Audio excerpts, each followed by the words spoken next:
আপনাদের মধ্যে রিসেন্ট আমাকে একজন প্রশ্ন করেছিল কি রোজ রোজ আপনার মাথায় এত নতুন নতুন ব্যবসার আইডিয়া কি করে আসে, কোথা থেকে আপনি খুঁজে পান এই নতুন নতুন ব্যবসাগুলো, বা কি করে বুঝতে পারেন আজকে এই ব্যবসাটা শুরু করলে আগামী দিনে অনেক ভালো চলতে পারে। আমি আপনাকে বলছি এটা আমি নয়, আপনিও করতে পারেন, কিন্তু কেন প্রত্যেকটা ব্যবসা লুকিয়ে আছে কিন্তু এক একটা প্রবলেমের মধ্যে। অর্থাৎ আপনি যত ভালো প্রবলেম ফাইন্ড আউট করতে পারবেন তত নতুন নতুন ব্যবসা কিন্তু আপনার মাথায় আসতে পারে। এক একটা প্রবলেম সলভ করাই হচ্ছে এক একটা বিজনেস। কিন্তু ইয়েস, আপনি জীবনে যত ভালো প্রবলেম সলভ করতে পারবেন না আপনি তত বড় ব্যবসায়ী কিন্তু হতে পারবেন। আমি একটা উদাহরণ দিয়ে দিচ্ছি, দেখুন 2007-8 আপনি মনে করে দেখুন, আমরা মোবাইলে না ডেটা সারা মাসে এক মাসে 1 GB 2 GB ডেটা পেতাম। আমরা সোশ্যাল মিডিয়াতে বেশিক্ষণ থাকতে ভয় পেতাম, যদি ডেটা শেষ হয়ে যায়। ইউটিউবে ভিডিও দেখতে ভয় পেতাম, দেখতামই না, অল্প একটু দেখতাম, যদি ডেটা শেষ হয়ে যায় আবার রিচার্জ করতে হবে। মুকেশ আম্বানি কিন্তু এই প্রবলেমটা ফাইন্ড আউট করেছিল, মুকেশ আম্বানির মাথায় কিন্তু এই প্রবলেমটা ধরে ফেলেছিল, সে ক্যাচ করেছিল সারা দুনিয়া সারা ভারতবাসীর বুকে এই প্রবলেমটা কিন্তু হচ্ছে। সে কি করলো, জিও লঞ্চ করলো। জিও কি বললো, মাসে 1 GB 2 GB নয়, দিনে 1 GB 2 GB ডেটা আপনি ইউজ করুন, আনলিমিটেড ডেটা ইউজ করুন। এই যে প্রবলেমটা সলভ করার একটা প্রসেস জিও নিয়ে আসলো, জিওকে কিন্তু সহজে অ্যাকসেপ্ট করে নিল মানুষ। আর রিলায়েন্স কি করলো, সারা জীবনে যত টাকা ইনকাম করেছিল এই জিও প্রজেক্টে কিন্তু তার থেকে বেশি টাকা ইনকাম করে নিয়ে বেরিয়ে গেল।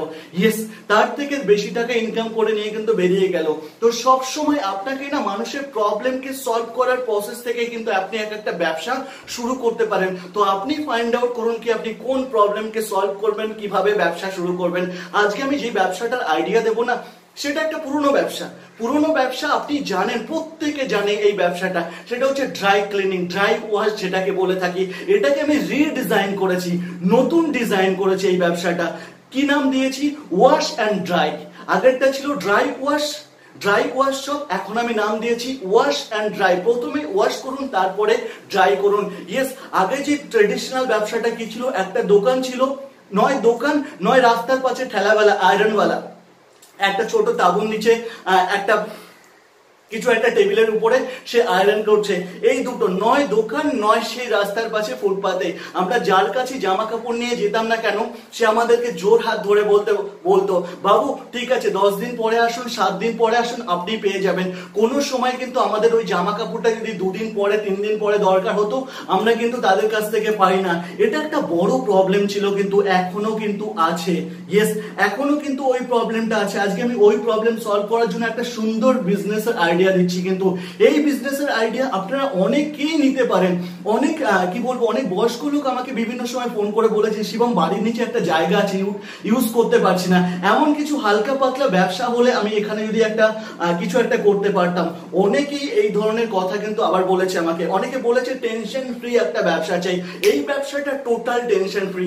ডিটেলস আমি আপনাদের সঙ্গে আইডিয়া দেবো। দেখুন, এই ব্যবসাটা শুরু করার জন্য আপনার 70 থেকে 100 স্কোয়ার ফিটের একটা কিন্তু জায়গা লাগবে। ইয়েস, 70 থেকে 100 স্কোয়ার ফিটের একটা জায়গা লাগবে। আর ইনভেস্টমেন্ট কি আছে, 2খানা থেকে 3খানা ওয়াশিং মেশিন, 2 থেকে 3খানা ভালো ওয়াশিং মেশিন আপনাকে কিনতে হবে। ভালো এই জন্য বলছি, আপনি বাড়ির ওয়াশিং মেশিন আপনি নিজে ইউজ করেন, কিন্তু এখানে আপনার ওয়াশিং মেশিন আপনি ইউজ করবেন না, পাবলিক এসে ইউজ করবে, কাস্টমাররা ইউজ করবে। 10 জন 100 জন 1000 জন মানুষ এসে কিন্তু আপনার ওয়াশিং মেশিন ইউজ করবে। দ্যাট ইজ ভালো কোয়ালিটির কিন্তু ওয়াশিং মেশিন হতে হবে, এবং 2 in 1, একটাতে ওয়াশ করবে এবং ওই মেশিনটাতে কিন্তু ড্রাইও করবে। এই 2 in 1 সার্ভিস কিন্তু দিতে হবে। যারা বাইরে ঘুরতে গেছেন, মানে ইউরোপে, ইউএসএ তে বা সিঙ্গাপুর, মালয়েশিয়াতে গেছেন, আপনারা দেখে থাকবেন বিদেশে এরকম এরকম ড্রাই ক্লিনিং আছে যেটা ওপেন জায়গাতে, খোলা জায়গাতে একটা দোকানের মধ্যে 3-4টে ওয়াশিং মেশিন রয়েছে। যেরকম কাস্টমার তার বাড়ি থেকে জামা কাপড় নিয়ে যাচ্ছে সেটা সেখানে গিয়ে নিজে ওয়াশ করছে, সেখানেই সার্ফ রয়েছে, সেখানেই সাবান রয়েছে, সেটা সেখান থেকে কিনে নিচ্ছে, কিনে নিয়ে নিজেরটা নিজে ওয়াশ করছে, ওয়াশ করে সেখানে ড্রাই করছে, শুকাচ্ছে, শুকিয়ে তারপরে বাড়িতে নিয়ে আসছে। কলকাতায় এই ব্যবসাটা কিন্তু এখনো পর্যন্ত তেমন ভাবে চালু হয়নি। একটা কোম্পানি আছে, আমি নাম নিতে চাইছি না, সেই কোম্পানিটা বিভিন্ন জায়গায় 4-5টা ব্রাঞ্চ করে রেখেছে।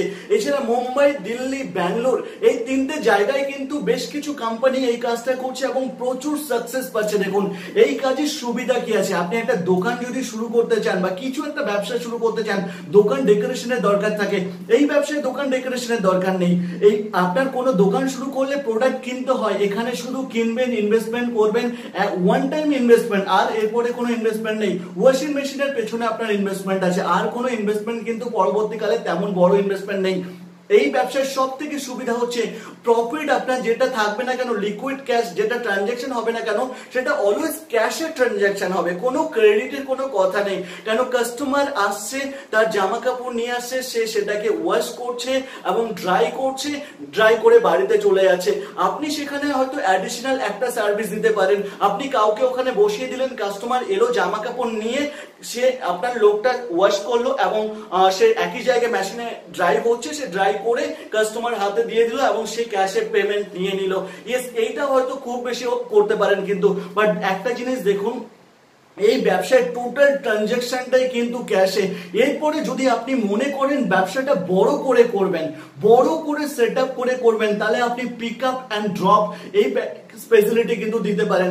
আপনি কাস্টমারের বাড়ি থেকে জামা কাপড় পিক আপ করে নিয়ে আসতে পারেন এবং সেটাকে ড্রাই এবং ওয়াশ করে, মানে ওয়াশ করে এবং ড্রাই করে সেটাকে আবার ডেলিভারি করতে পারেন। এটাও কিন্তু চাইলে শুরু করতে পারেন কম পয়সাতে ভালো ব্যবসা। যে কোনো অলি গলিতে শুরু করুন না। আপনি কিভাবে কাস্টমার পাবেন এটা ভাবছেন না আপনি এখন মনে মনে, শিবম কিভাবে কাস্টমার পাবো? আরে আপনি যেখানে দোকানটা শুরু করবেন না, তার 1 কিলোমিটার 2 কিলোমিটারের মধ্যে না, কি বললাম, 1 কিলোমিটার 2 কিলোমিটারের মধ্যে আপনি ফেসবুকে মার্কেটিং করুন। এই দেখুন ফেসবুক যখন আমার নিজের ফেসবুক দেখছি না, আপনি আমার দেখার সময় দেখবেন প্রচুর অ্যাড চলে আসে। এই দেখুন একটা অ্যাড, এই যে অ্যাডটা আছে না, এই অ্যাডের মতো আপনি একটা অ্যাড দিয়ে দেবেন যে আপনি চাইলে ওয়াশ এবং ড্রাই নিজে করে নিন, আধা ঘন্টার মধ্যে আপনি ড্রাই ওয়াশ করে আপনি বাড়িতে নিয়ে যান জামা কাপড়। যত ভালো অ্যাড দিতে পারবেন তত কাস্টমার কিন্তু আপনার কাছে আসবে। আপনি 2-3টে ডিজিটাল অ্যাড দিয়ে দিন, আপনি দেখবেন 10 দিন 12 দিন পর থেকে না আপনার দোকানে ভিড় হওয়া শুরু হয়ে গেছে কিন্তু। আর যেই কাস্টমার একবার আসবে সে কিন্তু আপনার রিপিটেড কাস্টমার হয়ে যাচ্ছে, সে নেক্সট মান্থে আবার আসবে, 15 দিন পরে আবার আসবে। অর্থাৎ একবার একটা কাস্টমার বানিয়ে কিন্তু তাকে আপনি রিপিটেড কাস্টমার করে নিতে পারছেন। এই ব্যবসায় হেডেকলেস ব্যবসা আছে, কিন্তু এই ব্যবসাটাকে আরো ডেভেলপ করার জন্য আমি বলেছি পিক আপ ড্রপের ফেসিলিটি কিন্তু রাখতে পারেন। আপনি কাস্টমার আপনাকে ফোন করলো, আপনি অ্যাড্রেস নিয়ে সেখান থেকে পিক আপ করলেন এবং সেটাকে ওয়াশ এবং ড্রাই করে আপনি কাস্টমারকে ডেলিভারি করে দিলেন। কিন্তু এছাড়া আপনি যদি আরো কিছু প্রশ্ন থাকে আমাকে ফোন করুন, ফোন করে টেলিফোনিক কনসালটেন্ট করতে পারেন, সেখানেও কিন্তু জানতে পারেন। এই ব্যবসায় আমি বলছি আপনি ছোটভাবে শুরু করে না একটা বড় অঙ্কের ট্রানজাকশন করতে পারেন। আনলিমিটেড জায়গা রয়েছে কিন্তু এখানে আপনাকে বড় হওয়ার, ভালো করে মাথায় চিন্তা করবেন। আনলিমিটেড একটা জায়গা আছে এখানে বড় হওয়ার, সময় নষ্ট করবেন না, এখনই অ্যাকশন নিন। যদি ভালো লাগে আমাকে কল করতে পারেন, আপনি কল করে আরো ডিটেল জানতে পারেন, আমার সঙ্গে এসে দেখা করতে পারেন। ইয়েস, আমার সঙ্গে এসে দেখা করতে পারেন। আর সবার প্রথমে আমি ওইসব ভাইগুলোকে থ্যাংক ইউ বলতে চাই যারা এই লকডাউনের সময় আমার সঙ্গে মেদিনীপুর থেকে বাইক চালিয়ে, কৃষ্ণনগর থেকে বাইক চালিয়ে, হলদিয়া থেকে বাইক চালিয়ে আমার সঙ্গে দেখা করে বিজনেস কনসালটেন্ট করতে আসছে। আমি তাদেরকে অসংখ্য ধন্যবাদ জানাই। কিন্তু বাট আপনি চাইলে আমার সঙ্গে আসার দরকার নেই, ফোনেও করতে পারেন। কিন্তু আপনাদের এতটা মূল্যবান সময় আমাকে দেওয়ার জন্য অসংখ্য ধন্যবাদ, অসংখ্য ধন্যবাদ। আমার চ্যানেলে আরো ভিডিও আছে, আপনি সেখান থেকে প্রচুর বিজনেস আইডিয়া নিতে পারেন। কোনো একটা বিজনেস যদি ভালো লাগে সেটা কিভাবে শুরু করবেন সেটা আমার সঙ্গে ডিসকাস করেও করতে পারেন। আপনি শুরু করুন, আমি বলবো শুরু করুন, সময় নষ্ট করবেন না। সময় চলে গেলে কিন্তু এই একটা জিনিস আর ফিরে আসে না। আপনি ভাবছেন, দেখবেন এই ভাবার চিন্তা ভাবনা যারা আছে না তারা জীবনে ঠকে যায়। 6 মাস পরেও সে ভাবতে থাকে, 1 বছর পরেও সে ভাবতে থাকে কোনটা করব। অ্যাকশন নিন, এখনই অ্যাকশন নিন, লেট করবেন না। কিন্তু সবাই ভালো থাকবেন, আবার দেখা হবে নতুন ভিডিওর সঙ্গে। জয় হিন্দ, বন্দে মাতরম।